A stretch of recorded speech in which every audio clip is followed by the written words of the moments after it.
Hello good evening प्यारे बच्चों, कैसे हो आप सभी लोग। एक बार फिर से आप सभी का स्वागत है हमारे यूट्यूब चैनल टीचर्स अड्डा एमपी पर। तो बेटा आज की क्लास में हम पढ़ने वाले हैं ये जो आपकी हिंदी है, हिंदी अंकुर वर्कबुक है, उसका सप्ताह 1 का दिवस 5। ठीक है, ये आपका दिवस 5 रहेगा बेटा। ठीक, ये आपका रहेगा हिंदी की जो अंकुर वर्कबुक है, हिंदी की अंकुर का सप्ताह एक का दिवस 5। ठीक है, 5वां दिन है। ठीक, तो चलिए देखते हैं इसमें क्या है बेटा। इसमें हम किसके बारे में जानेंगे, इसके बारे में मुख्य रूप से हम बेटा इन अक्षरों को समझेंगे। इसको बोलते हैं स्र, इसको बोलते हैं स, इसको बोलते हैं रू, इसको रो, रो और रू। ठीक है, इससे बनेगा जो रूप, रूप, और इससे बनेगा रुपया, रुपया। इन दोनों का अंतर बेटा, ये बड़े ऊ की मात्रा है, ये छोटे ऊ की मात्रा है। ठीक है, ये वाली छोटे ऊ की है। ठीक, तो चलिए सबसे पहले बेटा करते हैं चित्र पर चर्चा। जैसे कि हर एक पाठ में हम करते हैं, तो इस चित्र में आपको बेटा क्या दिखाई दे रहा है वो आपको इस खालिस्तान में लिखना है नीचे। ठीक है, कौन क्या कर रहा है, इसमें एक बच्ची है, एक लड़की है, उसके दादाजी हैं, ये सब मिलकर के पेड़ लगा रहे हैं। ये दोनों कौन सा पौधा लगा रहे हैं तो आप देख लो जरा किसका पौधा है ये। मेरे हिसाब से मुझे ये आम का पौधा लग रहा है। ठीक है, ये दोनों पौधे क्यों लगा रहे हैं आप बता सकते हो क्यों लगा रहे हैं बेटा? क्योंकि ये पौधा बड़ा होगा तो बड़ा होकर के लोगों को छांव देगा। क्या देगा बेटा? छांव। ठीक है, इसके साथ साथ में क्या देगा, ये ऑक्सीजन देगा, हवा देगा, है ना, जिससे हम सांस लेते हैं, ऑक्सीजन O2। इसके साथ साथ में ये बड़ा होकर क्या देगा, फल देगा। ठीक है, तो ये सारी की सारी चीज़ें आपको ये यहाँ पर लिख देनी है। ये किसका पौधा बेटा? आम का पौधा है, आम का पौधा। तो ये सब सारी चीज़ें जो चर्चा में आ रही हैं वो आपको यहाँ पर लिखनी है। ठीक है, इसमें एक लड़की है, क्या है, लड़की है, और उसके दादाजी हैं, तो दादाजी लिख दो इसमें। ये क्या कर रहे हैं बेटा? ये पौधा लगा रहे हैं। क्या कर रहे हैं? तो ये पौधा लगा रहे हैं, लिख दो, ये पौधा लगा रहे हैं, पौधा लगा रहे हैं।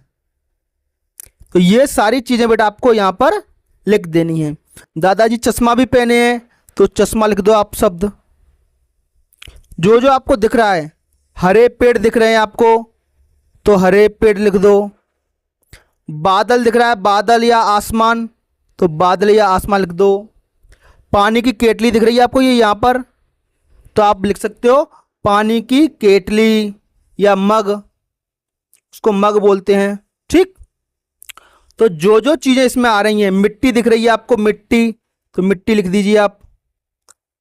ठीक है, में आधा ट और टी, मिट्टी। आगे आप जानते हो बेटा इन अक्षरों को ऐसा का ऐसा ही आपको पढ़ना है और लिखना है। इसको बोलते हैं स्र, तो इसमें लिखना है आपको स्र, इस तरीके से जैसा बना हुआ इन सब में लिखना है स्र। इसको बोलते हैं स, तो सब पूरे में स लिख देना है ऐसे, स स। ठीक है, इसको बोलते हैं रू, रू, रू, रू।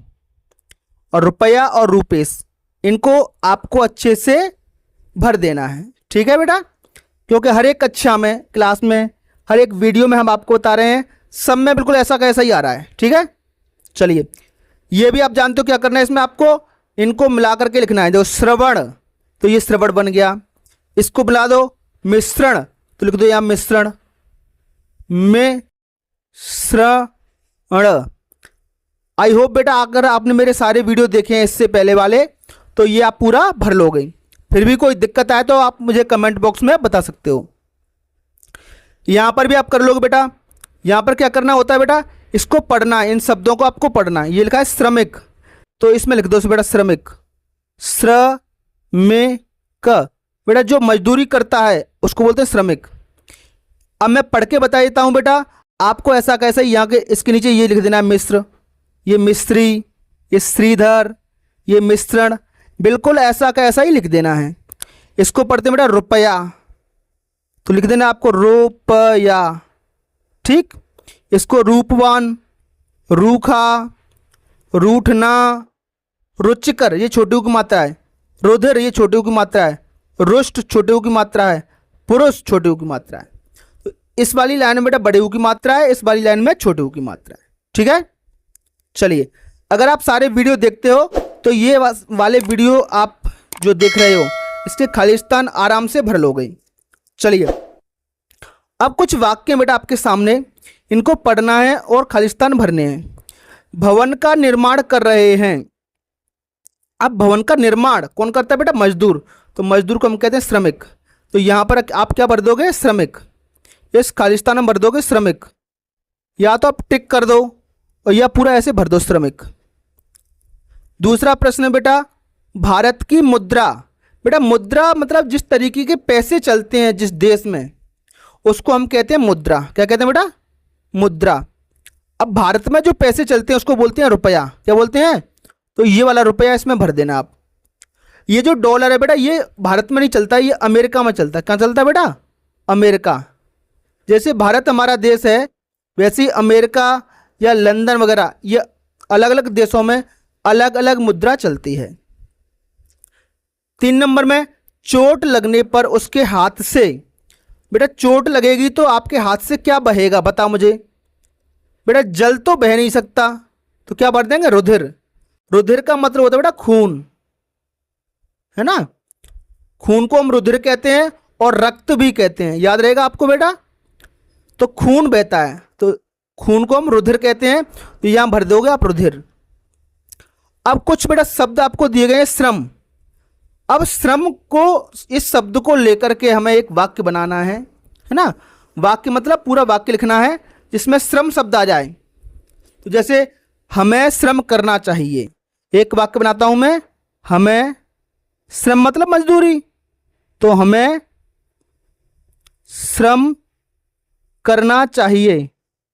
देखो आ गया श्रम शब्द हमारा, करना चाहिए। तो इस तरीके से आपको वाक्य बनाने हैं। अच्छे से सीख लो बेटा, वाक्य बनाने का मतलब यहां से यहां तक श्रम शब्द आना चाहिए। अब ऐसा कोई वाक्य बनाओ जिसमें रुष्ट शब्द आ जाए। रुष्ट का मतलब होता है गुस्सा या नाराज। ठीक है, तो वह हमसे रुष्ट है, इस पर वाक्य बना सकते हैं हम। वह हमसे, मान लो आपका दोस्त तो आपसे नाराज हो गया है, तो क्या बोलोगे? वह हमसे रुष्ट है। ठीक, वह हमसे रुष्ट है। इसी तरीके से रूप, ऐसा कोई वाक्य बनाइए जिसमें रूप शब्द आ जाए। ठीक है, तो ये दो मैं आपके लिए छोड़ता हूं बेटा। ये दोनों के दोनों रूप या रूखा। रूखा मतलब बिल्कुल सूखी सी चीज हो, इसके ऊपर आपको वाक्य बनाने हैं। ठीक है, चलिए अब आते हैं बेटा कोटर। ये जो शब्द है कोटर, कोटर क्या होता है बेटा? कोटर को ही हम कहते हैं घोंसला। बस अंतर इतना होता है बेटा, अगर ये कोई पेड़ है, पेड़ के तने में कोई पक्षी अपना घोंसला खोद करके बना ले, उसको कहेंगे कोटर। और घोंसले में क्या होता है बेटा? घास की पत्ती, छोटे छोटे कांटे, उनसे बनता है। तलाश, तलाश का मतलब होता है बेटा किसी को ढूंढना, किसी को ढूंढना। मान लो आपका दोस्त नहीं मिल रहा, किसी का लड़का खो गया है, किसी की किताब खो गई है, तो तलाश करना या ढूंढना होता है। ठीक है प्यारे बच्चों, चलिए हर पाठ के अंत में एक कहानी आती है बेटा। जितने भी आपने वीडियो देखे हैं उसके अंत में एक कहानी जरूर मिलेगी आपको।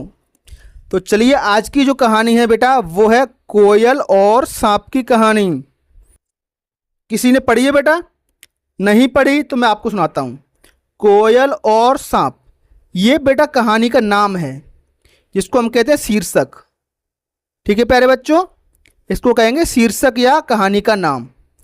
आम के पेड़ पर कोयल का घोंसला था। क्या था? घोंसला। पेड़ पर मतलब किससे बना होगा? वो सूखी घास की पत्तियों से, कुछ कांटों से, है ना, पत्तों से, ऐसे बनता है घोंसला।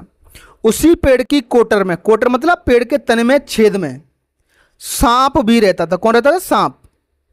सांप और कोयल पक्के मित्र थे, दोनों आपस में दोस्त थे। जब कोयल दाना लेने जाती तो सांप उसके बच्चों की देखभाल करता। ठीक है। जब सांप भोजन की तलाश में जाता तो कोयल उसके बच्चों की रक्षा करती। जब बेटा कोयल दाना लेने जाती तो सांप उसके बच्चों की देखभाल करता था। और जब सांप अपने भोजन की तलाश में जाता तो कोयल उसके बच्चों की देखभाल करती। सांप और कोयल के बच्चे आपस में मिलकर खेलते थे। और सांप और कोयल के बच्चे बेटा आपस में मिलकर खेलते थे। अब कुछ प्रश्न है बेटा, इनके जवाब आपको मौखिक देने हैं। सांप की दोस्त कौन थी, बताओ जरा। सांप की दोस्त कौन थी? तो सांप की दोस्त थी बेटा कोयल। इस पाठ में आया है कोयल। तो आपको बोलना है सांप की दोस्त कोयल थी। सांप के रहने के स्थान के लिए कहानी में कौन सा शब्द आया है? तो सांप कहाँ रहता था वो आपको बताना है। तो पेड़ की कोटर में। कहाँ रहता था? कोटर में। तो आप बोल सकते हो सांप कोटर में रहता था। सांप और कोयल एक दूसरे की मदद कैसे करते थे? तो एक दूसरे की मदद कैसे करते थे? जब बेटा कोयल दाना लेने जाती तो सांप उसके बच्चों की देखभाल करता। जब सांप भोजन की तलाश में बाहर जाता तो कोयल उसके बच्चों की देखभाल करती। तो चलिए बेटा आज की वीडियो में सिर्फ इतना ही। अगली जो हमारी कक्षा होगी उसमें बेटा दिवस 6 पढ़ेंगे हम। क्या पढ़ेंगे? दिवस 6। ठीक है। ये जो खालिस्तान है इसके बारे में बता दूं बेटा, यहाँ पर आपको पतंग का चित्र बनाना है। तो बेटा चित्र मैं आपकी किताब में नहीं बना सकता हूँ, थोड़ा बता सकता हूँ पतंग कैसी होती है, सबने आपको देखा है। ऐसे 2 लाइनें खींच लेना, फिर 2 लाइन नीचे की तरफ खींच देना। ठीक है। और एक ऐसे लाइन बना देना, ये आपकी बन गई पतंग। ठीक है। और ऐसी इसकी पूंछ बना देना। तो ये क्या बन गई प्यारे बच्चों? पतंग। और अच्छा चित्र आप अच्छे से बनाना और इसमें रंग भर देना। ठीक है, ऐसे लाइन खींच देना। तो इस तरीके से आपकी पतंग बन जाएगी। अच्छा, पतंग को अंग्रेजी में क्या कहते हैं वो आप मुझे कमेंट बॉक्स में बताओगे। ठीक है प्यारे बच्चों, तो आज की क्लास में सिर्फ इतना ही। फिर मिलेंगे एक नई क्लास में, तब तक के लिए आपका दिन शुभ हो। बहुत बहुत धन्यवाद।